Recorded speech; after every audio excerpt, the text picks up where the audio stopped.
financial education. What's financial education? Financial education is actually understanding how money works, understanding how to make money, understanding how to multiply money, and understanding how to keep money. All right, is your man again, Francis Imariabe. Right. So let's talk about financial education. Right. So wherever we come today, we didn't just become today. We didn't just appear today and just become that person today, right? So there have been series of experiences, series of training, series of learning that makes a man who he is, right? So let's imagine someone wants to become a medical doctor, right?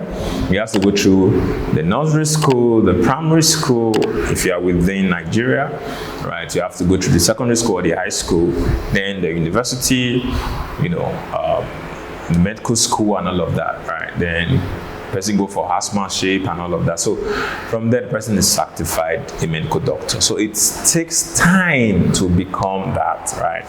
The process from KG1 to the primary school, to the secondary school, to university, that was the process.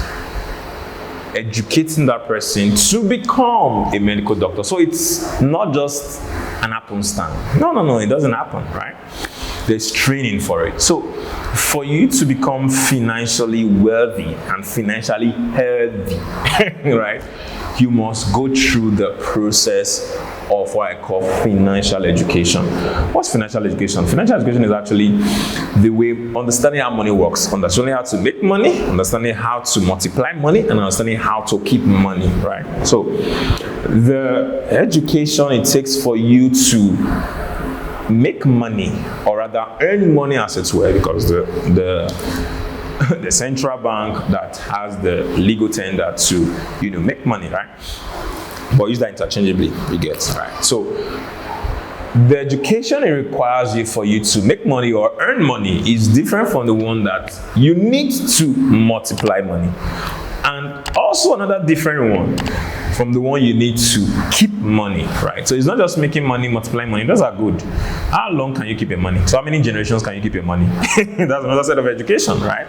So that begins to tell you to understand the concept of financial education. And you can't talk about financial education without talking about financial literacy, right? So it's just like, someone you say, this person is literate. It means the person can read, can write, can articulate, right? So that means that the person understands the use of words, right? So financial education comprises financial literacy, which also includes your ability to understand what money really is, what's money, right? What's money, for you to understand what asset is, what liability is, what equity is. You get all of these things are essential, right?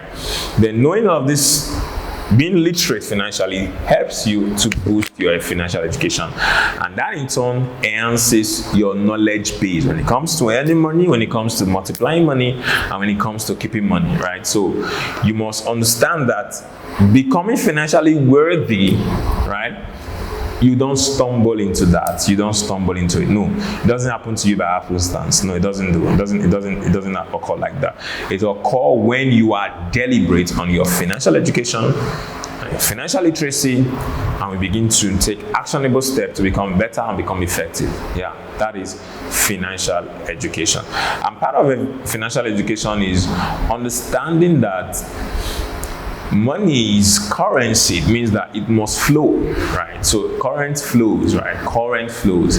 It's not supposed to be stagnant. That means that whichever money you need today is in someone else's pockets. It's funny. It's like simple. People like, I need money. Okay.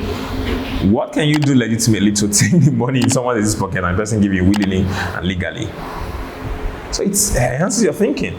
So one person is chasing after money, as it were, chasing, I need money. Another person is thinking, okay, what product, what service, what goods, what can I do to make sure that the person is this money I need that is in someone else's pocket or bank account or whichever place can come to me naturally without any illegal means. That is education. Why? Because you understand. Don't forget literacy, financial literacy, which means that current flow is called currency because it flows, right? So that is part of financial literacy. Right? So another thing you must understand about when it comes to financial education or financial literacy is what we call assets. You know, so many people have liabilities, they call it assets. Right? So asset is what make money for you. Yes, what make money for you is an asset.